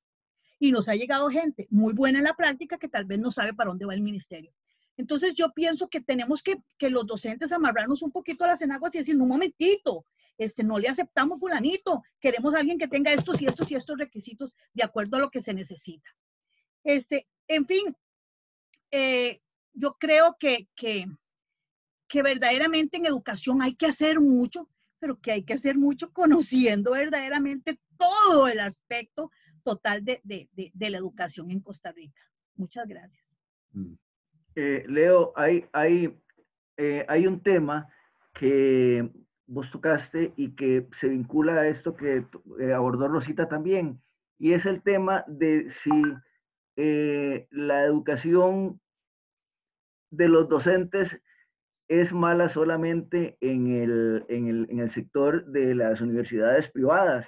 Y sería bueno, porque en algún momento nos comentaste los problemas que habían en los diferentes tipos de universidades, que explicaras tal vez o que te extendieras un poquito en el tema. Lo otro, que es el otro tema que ha salido, es relacionado con una pregunta de doña Jennifer. Dadas las realidades de los recientes problemas educativos, varios meses de huelga, el paradón de las clases debido al COVID y otros, ¿será que la brecha multidimensional, tanto urbana como rural, será más grande, devolviéndonos a los años 70 y 90? Y yo le sumo a esto, ver que es importante cuál va a ser el impacto de manera muy puntual de la crisis sanitaria, y por qué no también de la crisis económica en la educación costarricense a mediano y largo plazo. Adelante, por favor. Muchas gracias. A ver, con Rosita yo estoy de acuerdo. El problema no es solo de la formación profesional, pero sí es un problema serio de formación profesional, ¿verdad? O sea, un poco jugando con las palabras de Rosita cuando dice que la gente sale de la universidad como un diamante en bruto. Yo diría que unos salen como diamantes y otros salen brutos, ¿verdad? Hay una gran diversidad en la formación en nuestras universidades. Y esto conecta con la otra pregunta que me planteaba, creo que Jenny, de las universidades. Sí, nosotros sí pudimos detectar, a ver, las facultades de nuestras universidades estatales, las facultades de educación están lejos de ser perfectas. Y yo he conversado con la gente de la UCR, de la UNED, con la gente de la UNA. Yo creo que podrían hacer un mejor trabajo, pero son mejores. Ya cuando vimos los resultados de los docentes y tratábamos de vincular en cuáles universidades venían, además les puedo decir cómo salían. Los docentes los que salían mejor eran los que venían de las universidades públicas. Los que salían regulares venían de haber hecho una parte de su educación en una universidad privada y otra parte en una pública, y los que salían peor eran los que venían predominantemente de las privadas. Obviamente hay gente buena que viene de privadas y hay gente mala que viene de públicas, ¿verdad? Aquí estamos hablando de grandes números. Entonces, si hay una desigualdad. Dentro de lo que dice Rosita, de lo del diamante bruto, a mí hay una cosa que me parece enormemente importante, y aquí parte, como lo decía ella, como una tarea del MEP, pero también como una parte de la formación inicial universitaria. Algunas universidades tienen un poco de práctica docente. A mi gusto no suficiente, aún las que lo tienen. En otras universidades, la primera vez que un docente se tope un estudiante va a ser cuando vaya a dar clases por primera vez después de salir de la universidad. La sensación que yo tengo es que la formación en nuestras facultades de educación públicas y privadas debiera parecerse mucho a lo que hacemos en el área de salud. La gente de las universidades ha entendido que la formación en salud es en parte en las aulas universitarias y en parte en los hospitales y en las clínicas enfrentados con pacientes. Desde segundo o tercer año de la universidad, los estudiantes que estudian enfermería, medicina y demás están aprendiendo en los hospitales. Yo creo que la formación docente debiera tener un elemento práctico igual de importante. Una parte en las aulas universitarias y otra parte con sus profesores universitarios, ayudándolos a tener práctica docente mucho más temprano, ¿verdad? Para que ese diamante en bruto llegara al MEP un poco más pulido de lo que está llegando en este momento. Cuando eso no se hace, lo que ocurre es que en la universidad le llenamos la cabeza al futuro docente con las teorías más modernas de la educación, con la educación constructivista y creativa y libre y todas las cosas, pero como no hay práctica, cuando ese docente llega y está enfrente de 35 estudiantes, empieza a dar clase, no como le dijeron en la universidad que había que dar clases, sino como le daban a él clase cuando él estaba en el colegio, y reproduce el sistema magistral, autoritario, directivo, vertical, más tradicional de la docencia. Entonces yo creo que eso habría que cambiar. Coincido con Rosita también en que el MEP no ha logrado que el antiguo SENADI, convertido en el IDP, en el Instituto de Desarrollo Profesional, cumpla con la tarea que le tocaría en el desarrollo profesional de los docentes, que es ya, una vez que el docente llega al MEP, a lo largo de toda su carrera, todo el tiempo tiene que estar renovándose, recibiendo las nuevas técnicas, recibiendo formación tanto en sus contenidos disciplinares como en las estrategias didácticas y pedagógicas. Creo que el MEP ha venido mejorando en esto. No quiero ser injusto con los esfuerzos que se han hecho, pero ciertamente no es suficiente. Tal vez el punto que yo haría aquí para cerrar la pregunta de Rosita es que a mí me parece, uno, coincido con ella, al MEP le toca el desarrollo profesional permanente de los docentes, pero al MEP no debiera tocarle terminar de completar la formación universitaria que las universidades tenían que haber dado. No puede ser que el MEP le tenga que enseñar matemática a un profesor de matemática, no puede ser que el MEP le tenga que enseñar inglés a un profesor de inglés, y tampoco tendríamos que enseñarle rudimentos de didáctica o de pedagogía. Sobre quiénes pueden o no ser buenos ministros, mejor no me meto ahí, porque en casi todos los ministerios, y lo mismo nos va a pasar en la caja, que alguien sea médico no lo hace un buen presidente ejecutivo de la caja, y que alguien no sea médico tampoco lo hace bueno ni malo, ¿verdad? Yo creo que ahí habría que irse caso por caso. La pandemia y las brechas. Sí, esta pandemia va a aumentar las desigualdades educativas. O sea, no hay forma de que eso no pase. Yo creo que aquí la pregunta es, ¿cómo hacemos para que ese impacto sea el menor posible? Y más bien, y aquí conecto un poco con la primera pregunta de Nelson, ¿cómo hacemos para que el esfuerzo enorme que va a haber que hacer durante la pandemia en virtualización educativa se convierta, pasada la pandemia, en una herramienta para reducir las desigualdades. Porque fíjense que parte de las desigualdades que tenemos es que cuesta muchísimo, y esto es un asunto que yo creo que todos tenemos que comprenderlo humanamente, cuesta mucho que los mejores y las mejores docentes quieran irse a las zonas más difíciles del país. Y de ahí los profesores y las profesoras quieren vivir en áreas más o menos desarrolladas del país, con acceso a que sus hijos tengan educación y servicios. Entonces, cuando yo le digo a alguien que se vaya a Zigzaola y lo que le ofrezco es un par de cuartos de tiempo, no se va. Y entonces hay un montón de zonas del país donde nos cuesta mucho retener a las docentes o los docentes de mayor calidad o a los directores de mayor calidad, ¿verdad? Que siempre tratan de moverse hacia los puestos más atractivos. Se pueden usar herramientas, y el MEP las ha usado, digamos, de estímulos diferenciados para atraer gente a esas zonas, pero yo creo que la tecnología y la virtualización va a ser una herramienta para que estudiantes de zonas alejadas tengan acceso a los mejores docentes, a las mejores explicaciones. Y además, esto no es solo por regiones, ¿verdad? Para que estudiantes que tienen distintas capacidades de aprendizaje puedan tener acceso a apoyos docentes distintos al del profesor que les tocó. De pronto hay un muchacho que no le entiende bien los logaritmos a su profesor porque en la forma en que su profesor lo explica a él no le cuaja bien. Y podríamos tener otras herramientas pedagógicas en videos, en YouTube, en plataformas virtuales, donde este estudiante le pueda consultar a otros profesores. De hecho, yo apostaría muchísimo incluso a una red estudiantil donde los estudiantes, si tenemos banda ancha decente, se puedan consultar en redes, ¿verdad? Siempre, recuérdense ustedes que cuando uno estaba en el colegio, los mejores en cada asignatura eran los que ayudaban a los compañerillos, ¿verdad? Y yo ayudaba en matemáticas y otro me ayudaba a mí en sociales.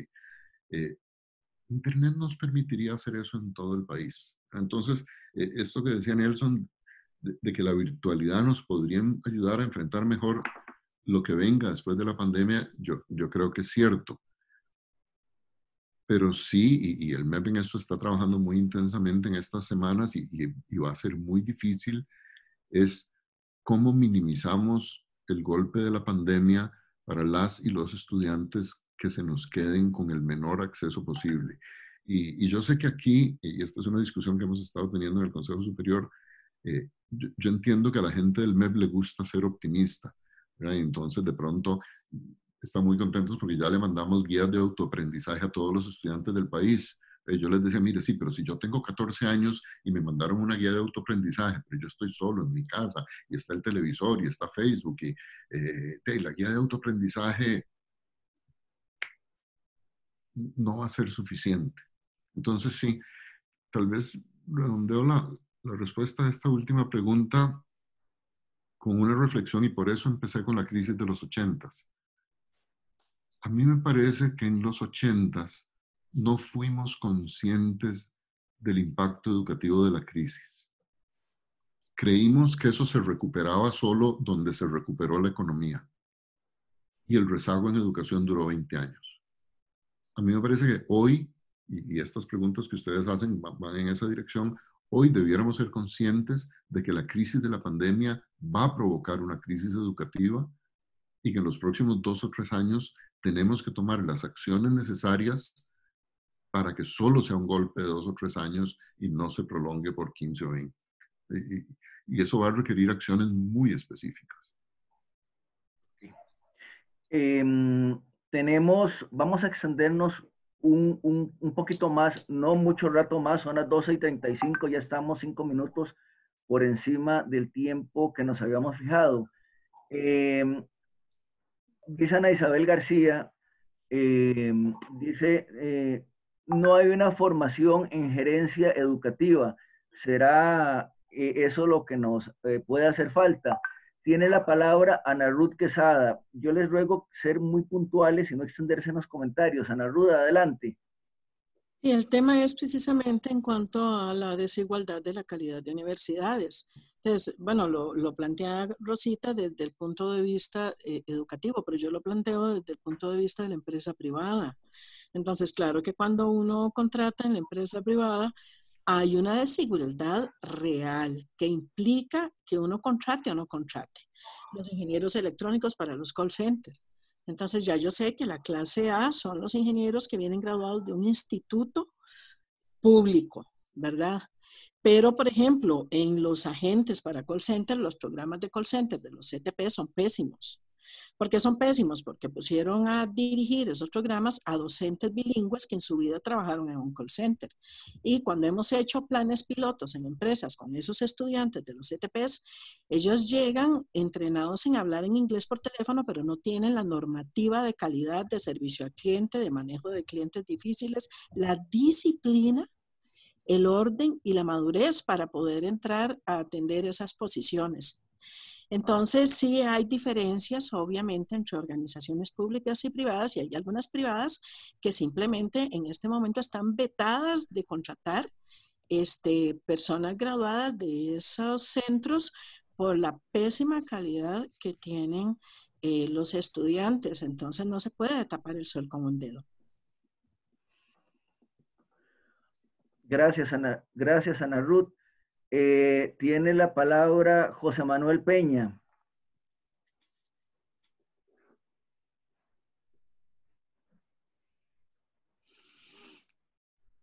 José Manuel, adelante. Gracias. Leo, ¿cómo valoras la participación de los gremios educativos en el mejoramiento de la calidad integral de la educación?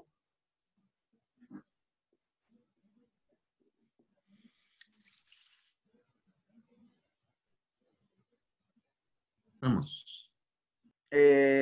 Sí, tal vez, Enrique, para también aprovechar e ir cerrando la sesión. Enrique, adelante. En su presentación de la respuesta a la pandemia, Roberto Artavia, del INCAE, mostraba los diferentes elementos, el sistema de salud, etcétera, etcétera. Y cuando llegó al tema del comportamiento social, mostraba unas, digamos, deficiencias importantes en disciplina, en conciencia social y cívica, etcétera, etcétera. Algo que se está poniendo de manifiesto en las últimas semanas y por eso la situación está empeorando notablemente. Entonces, la pregunta es, si ha aumentado el nivel educativo, ¿cómo es posible que haya esos problemas de comportamiento cívico, etcétera, etcétera, que se reflejan además espantosamente en las redes sociales? La basura de las redes sociales pareciera indicar que la elevación del nivel educativo no tiene efectos concomitantes. Leo, adelante. Bueno, tal vez empiezo con esta última de Enrique. Siempre es complicado tratar de pedirle a la educación que nos libre del espíritu humano, ¿verdad? O sea, cuando yo veo las fotos de la gente en la playa en Inglaterra, cuando 40.000 muertos a cuesta y que apenas afloja un poco la disciplina, toda la gente va y llena las playas. O cuando uno ve las escenas en España, uno dice, bueno, esos son países que tienen sistemas educativos en muchos sentidos más sólidos que el nuestro. Y sin embargo, de cara a la pandemia, el tipo de disciplina que han mostrado las poblaciones son más o menos las mismas. Entonces yo creo que ahí hay que tener cuidado en cómo valoramos estas cosas. Al mismo tiempo, ha habido comportamientos ejemplares allá y aquí. Redes sociales es un zoológico en el que se reflejan muchas cosas. Yo he visto cosas muy bonitas en redes sociales, he visto cosas terribles en redes sociales. Yo no sé, yo ahí haría una evaluación más matizada de esas cosas y que creo que tienen que ver no solamente con el sistema educativo, aquí entran los medios de comunicación y otro montón de cosas. Que de paso es algo que nos debiera llevar, por ejemplo, a analizar la evolución de todo el proceso electoral en Estados Unidos, de la elección de Trump y demás, y verlo por estados. Y de nuevo, hacerse una pregunta de cómo es que se generan estos movimientos de masas, o el surgimiento del fascismo en la Alemania nazi, que uno diría, eran bastante educados los alemanes, y cómo es que eligieron a Hitler. Creo que son temas más complejos. El tema de la gerencia educativa, concuerdo totalmente con Ana Isabel. A mí me parece que la carrera universitaria de administración educativa, y no voy a decir que en todas, porque no conozco todas, pero en muchas de las carreras que yo conozco, no es lo que hace falta para ser un buen director o una buena directora de un centro educativo. Y efectivamente, esto debiera mezclarse más con lo que plantea Ana de carreras de gerencia educativa, y que tampoco habría que confundirlo con gerencia en el sentido más tradicional de la gerencia de una empresa privada, ¿verdad? La gerencia educativa, esto remite un poco a lo que yo les decía antes de los centros educativos de calidad y el papel de la comunidad educativa, ¿verdad? El director de un centro educativo, la directora de un centro educativo, no es solo gerente, sino que es el líder de esa comunidad. Y entonces la educación o la formación en estas carreras de dirección de centros educativos debiera tener un componente mucho más fuerte de desarrollo de liderazgos. Lo que decía Ana Ruth, sí, la desigualdad en las universidades es real. Como decía Ana Ruth, en el sector privado, cuando uno va a contratar, uno tiene exactamente eso que ella decía, que es de yo sé cuando alguien viene graduado del TEC o cuando alguien viene como arquitecto de la UCR, puedo contratar casi a ojos cerrados, ¿verdad? Veo el resto del currículum para ver algunos matices. Digo, pero hay arquitectos de algunas universidades que yo no los contrataría ni para hacer una maqueta, y así con distintas carreras. En el sector público yo no puedo discriminar por de dónde viene el título. Y eso yo me acuerdo en el MEP, a mí desde el puro inicio, cuando uno pregunta cómo funcionan recursos humanos, el esquema me dijeron, vea, muy fácil. Licenciatura mata bachillerato, maestría mata licenciatura, doctorado mata maestría. No importa de cuál universidad venga. Entonces, en Costa Rica lo que hemos visto en educación es una inflación de títulos. Hay gente sacando títulos de doctor en educación. Yo he leído tesis de doctorado en educación a las que yo ni siquiera los habría permitido pasar un curso de la universidad conmigo con esa tesis. Es realmente una cosa terrible. Lo que les comentaba, a ver, aquí ha habido dos esfuerzos. Uno, exigir la acreditación como requisito para que el MEP pueda contratar. Cuando Guillermo Vargas estaba en el SINAES, hicimos una reforma a la ley del SINAES, en parte para garantizarle el financiamiento al SINAES, y en parte metimos un articulito chiquitito que decía, el sector público está obligado a contratar su personal de carreras acreditadas. Fíjense que eso no hacía obligatoria la acreditación, porque no podemos hacer obligatoria la acreditación, y además perdería significado, pero sí decía, el sector público solo puede contratar gente de carreras acreditadas y dar un plazo ahí razonable.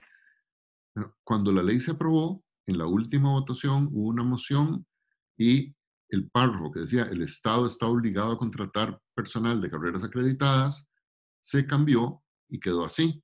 El Estado procurará contratar personas de carreras acreditadas. Procurará era un saludo a la bandera y eso se quedó en el vacío. Pero lo menciono para que ustedes se imaginen el tipo de presiones a nivel de Asamblea Legislativa para que alguien en el último momento meta la moción que vuelve a salvar algunas de estas malas universidades. Y aclaro, no todas las privadas son malas. Hay universidades privadas que han estado haciendo un esfuerzo de mejora de la calidad, pero algunas de las que más docentes gradúan no hacen eso. Yo tengo mucha más esperanza en este grupo de trabajo que actualmente elabora el marco de cualificación docente, que desembocaría en pruebas de idoneidad. Y ahí sí, si el Servicio Civil y el MEP tienen pruebas de idoneidad, no importa de dónde es su título, si usted no pasó la prueba de idoneidad, no es contratado por el MEP. es algo parecido a lo que el Colegio de Abogados está haciendo en el campo del derecho. Usted se graduó de abogado, si no pasa el examen del Colegio de Abogados, no puede ejercer. Y creo que estamos obligados a llegar a ese tipo. Y finalmente, la pregunta de los gremios. A ver, a mí me parece que los gremios son súper importantes y no concuerdo con muchas personas que lo que hacen es, qué desgracia, o sea, yo me acuerdo, uno llega al MEP y dice, qué desgracia, vas a tener que lidiar con la ANDE, con el APSE, con el SECI. No, a mí me parece que son organizaciones legítimas, juegan un papel importantísimo en la defensa de los derechos de sus agremiados. En general tuvimos conflictos, pero yo mantuve relaciones bastante respetuosas con ellos, logramos cosas interesantes. La convención colectiva que se negoció con el SEC, a mí me parece que fue un ejercicio de negociación enormemente valioso y respetuoso de las dos partes. Dicho eso, y yendo más al grano de la pregunta, y esto es algo que yo le he dicho a mucha de la gente con la que me relacioné, que era dirigente gremial en el tiempo que yo estuve en el MEP, yo siempre extrañé un papel más activo de los gremios de educadores en la promoción de la calidad educativa. Yo entiendo que su preocupación principal es la defensa de sus agremiados, pero a mí me parece que una asociación nacional de educadores, que una asociación de profesores de segunda enseñanza, o incluso un sindicato de educadores costarricenses, debieran tener como parte de su política una preocupación constante por la calidad de la educación. No voy a decir que no la tienen del todo, porque no sería justo, pero me parece que es mucho más pequeña de lo que realmente debiera ser. Y con la experiencia que ellos tienen, con la cercanía que tienen de los procesos educativos, podrían aportar más. Y mi sensación es que no han hecho ese aporte en la medida en que de verdad debieran hacerlo. Bueno, Leo, nos hemos pasado ya bastante tiempo. Muchísimas gracias. Le cedo la palabra a Carlos Rivera. Gracias Guido, gracias Leo, ha sido realmente gratificante y excelente estas inquietudes que nos has dejado la mañana y tarde de hoy, y agradecerte esta participación. Yo, como he dicho en anteriores exposiciones, es un abrebocas del tema para seguirlo discutiendo. Nos has traído desde la crisis de los años 80 en la educación, pasando por los cambios que deben hacerse, que se han dado en el sistema educativo, y llegando a los problemas y los retos que tiene la educación hoy en día. Y yo creo que esto nos da oportunidad para nuevas conversaciones. A Leo, muchas gracias, a todos los presentes también, e invitarlos para de hoy en 8 días. De hoy en 8 días vamos a tener un tema muy apasionante, sin duda, y que se ha mencionado en la mañana y tarde de hoy. En las redes sociales, cómo inciden en la democracia, y en la democracia costarricense, en nuestro caso, y en la democracia en general del mundo. Y vamos a tener también un expositor de lujo que ya les llegará la invitación con el tema y el expositor. Muchas gracias, muy agradecido por la participación de todos, y que pasen una linda y feliz. Muchísimas gracias, muy buenas tardes. Buenas tardes y muchísimas gracias, la verdad fue un gusto. Nos vemos. Gracias. Gracias.